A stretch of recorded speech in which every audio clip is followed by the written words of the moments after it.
Amazing. So now we will speak about investment in quantum. Why is it so important to invest in quantum?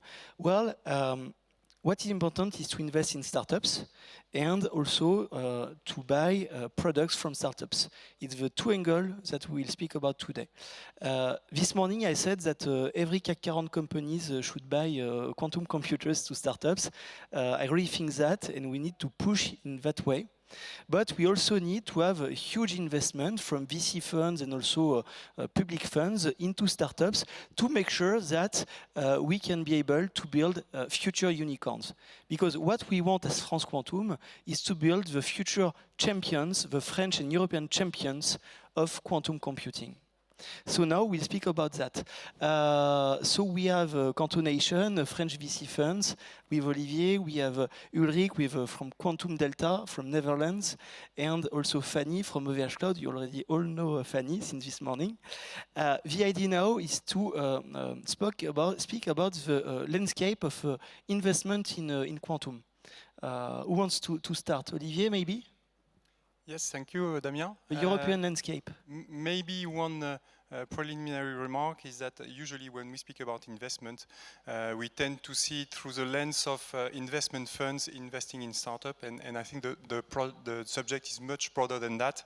And I'm happy that Fanny is here because actually there are three ways we can finance these technologies. The first one is, of course, through investment funds financing startups. Second one is with public authorities' money, initiatives, grants, development programs, and so on. But the third one, and I think it's the most important, is to have corporates and industry invest in the technology, trying out computers, buying machines, building teams to develop use cases, and that's what will drive the adoption at a mass scale. So I think it's important not to see this as a pure VC private investment topic. Fanny? Yes, it's about OVH Cloud. We have a lot of things to say about investment and how to do that.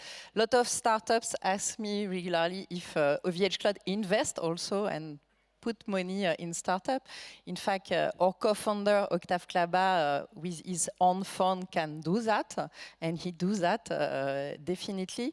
But with OVH Cloud, it's 2 or 3 different ways. The first is the startup program that I handle in France and Benelux, and it's also to give the opportunity and the access to the startup to grow up with infrastructure. When they need clouds, they can use cloud freely during minimum 12 months and up to 100K of credits. And it's not to giving money, but to give the access to the technology, to the cloud technology to start and to develop. And we have actually 12 startups in the program, 6 of the hardware that we discussed before, but also other one on software and the technology of captors. But yes, the other way, it's also to help them to communicate, to be in this program and to be visible. And after, it's also to, like in industrial, it's how to buy a machine. And we start to do that this year and buy a quantum computer from Candela to do R&D and discover how it works. Because we don't know how it works, a quantum machine in a data center, and we need to find a way of use cases, and you have UID, and it's not only to put the machine in the cloud, it's also, yes, to discover, to train our teams to use that and to discover that, and the best way is to have a machine and to put the hands on the hardware also, and after the software. Indeed, we need that from the industrial companies. Ulrich, more European point of view from the Netherlands, investing in quantum in Europe? Yeah, well, the Netherlands obviously smaller than France, for example, so congratulations to France Quantum to pull this thing together here. Very nice. In the Netherlands, we always look for a European approach because we simply don't have the volumes in the Netherlands itself.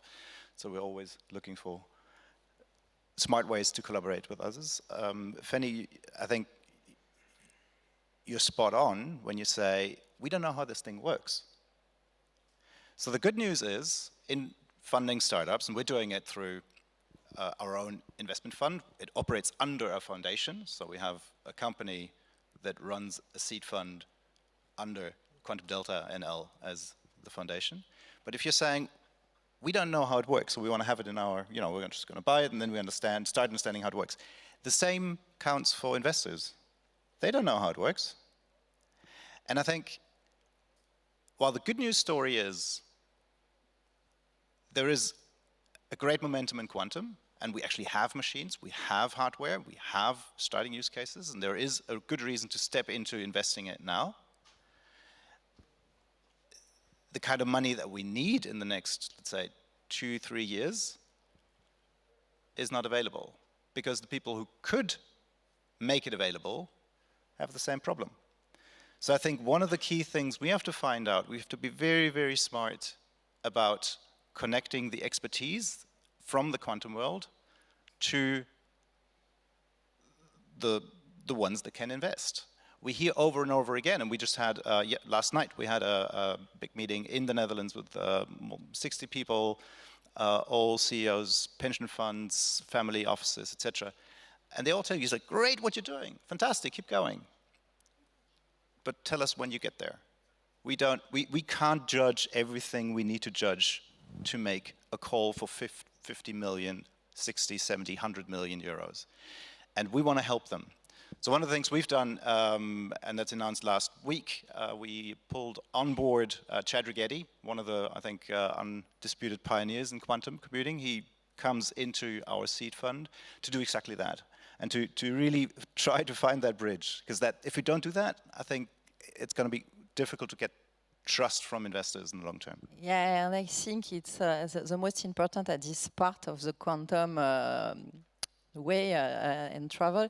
It's we know actually this is a big disruption, and we don't understand totally what's happened, and we need to discover. It's like at the beginning of internet, when you have to discover the code to do the website and to the infography, to have graphists. It was 2 people, now it's 37 people. It's really more easy, internet in fact, but we have to create new works, new people, new way to do cloud, infrastructure, computing, engineers. And for OVH Cloud and for Octave Klaba, it's important. It's if you have 1 billion of revenue in your company, you need to invest 1 million actually in discover. It's not only R&D, it's discover the quantum field to don't miss the chance to do on this race. No, clearly. Do we need more VC funds, investment funds, funds of funds in Europe for quantum? I mean, we took Quantum Nation as an example, and we built something that we can work with in the Netherlands, and I think we're still one of the very few dedicated quantum funds that are around. You could argue it's the only 2 that actually doing it with that kind of dedication. So the answer is yes. Again, coming back to my previous point, I think we have to be maybe thinking a little bit differently about how we get there. And one way is engaging companies to say, okay, we're going to try this technology. That creates a certain degree of trust, but also looking at other funds that already exist that might not be able to put all the money in, but bits and pieces, and start building a community. So basically creating trust and creating understanding of this technology deal by deal. Growing the community, growing the people who understand venture and quantum. And yes, we need European investors, for example, what Olivier mentioned, the EIF, EIC, and so forth, all super useful instruments. I'm personally hoping that the European Union will also get something useful out of that discussion around the sovereignty fund. My concern there would be, and I can say that because I used to work for the European Union, if there's too many different silos all trying to do somewhat the similar thing, it can take quite a long time before it becomes operational in a way that we need it in quantum. So yes, we need them.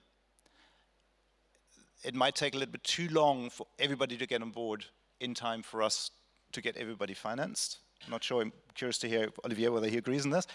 But at the same time, we have to engage them as soon as possible, even if it's with smaller tickets.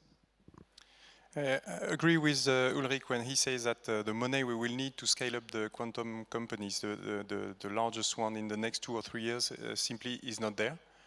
If you look at all the sizable rounds that have happened in the last 6 to 12 months, I mean, there's Pascal who did a nice round, Quantum Motion in the UK, but apart from that, all the rounds that were above 20 million financing were not exactly financing round, but call for tenders from the German DLR, who awarded tender and money for building quantum computers, and they picked the different technologies which were discussed previously in the other roundtable, and they've put some budget to develop a computer in the next 5 years, and the budgets range from 20 to 60 million over 5 years, and this is the most significant effort that we've seen in financing in the last 12 months in Europe. So just to say that it's a great initiative, but it certainly is not enough. Now there is this idea of a large fund of funds from the EIF that will be able to commit large tickets. Now, will it be ready in time? Will we be able to deploy? I mean, that really is one big challenge. Regarding Quantonation, so we are now raising Quantonation 2, and we are trying to do something in that sense. Our first fund was close to 100 million, and we want the second one to be 200 million, and the idea is that we want to be there up to Series B when the company needs checks over 20 or 30 million, which has not been the case for our first fund. Yeah, maybe just quickly, sorry, Fanny, quickly responding to this, and I think fantastic if that is the next phase for Quantonation, having that Quantonation 2.0 higher portfolio, greater portfolio. And I think the best scenario would be if we get enough other investors, portfolio holders, to say, okay, we'll take the lead on Quantonation. We'll look at them, and we'll trust that their portfolio looks all right. So the question to you is, everybody working in quantum, thinking about being an entrepreneur, you have to prove that he's investing and we are investing in things that are worth investing in. Because that's the only currency we have available. In the next couple of years, we will have to prove that if you're a pension fund, this is a good fund to invest in. And they don't know that yet. And that's I think, the formidable challenge in funding for the coming years. Yeah, and by the way, we need some co-investors. We cannot do all of this by ourselves. So it's important for us, as you say, to engage with other funds, larger, maybe growth stage funds, because we need someone to be able to write the checks that we cannot write. Thank you. Yes, and I think it's important to remind that we are lucky to have a very big and interesting ecosystem in Europe about quantum and quantum computers, actually. We don't have the same money of other continents. We can't raise a lot of money. It's more difficult in Europe to have money. And I think this is the role of industry to help. And how to help? If you buy to this startup, you help that the investors want to invest in the if they have clients, they have money from investors, and it's helps the European ecosystem. It's to support the ecosystem to be a buyer in quantum field. I think it's really important that we understand that, actually, because there is a lot of money. It's slow around the world, actually, but we are less to raise money for this field, and it's very important to help that. We are really good with scientists, with startups, with software, and we can help them to win an international race. And I think it's our role to do that.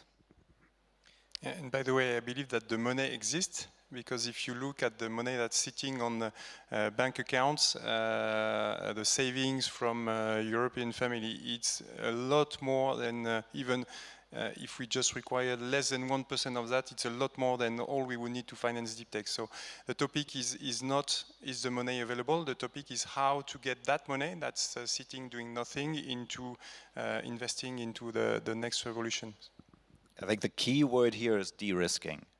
At the moment, anyone who's thinking about that 0.1% or 1%, whatever you make of it, it's a very small piece of the money that's going around in Europe, and that is available. But can we sell that this is a de-risked strategy? If you're responsible for a pension fund of millions of people, are you trusting us to invest that money or to use that money? That's, I think, the key question. Again, good news. Chadwick Eddy yesterday, he literally said, well, you know, I've been working on this from day one, basically. He's developed the first US quantum labs.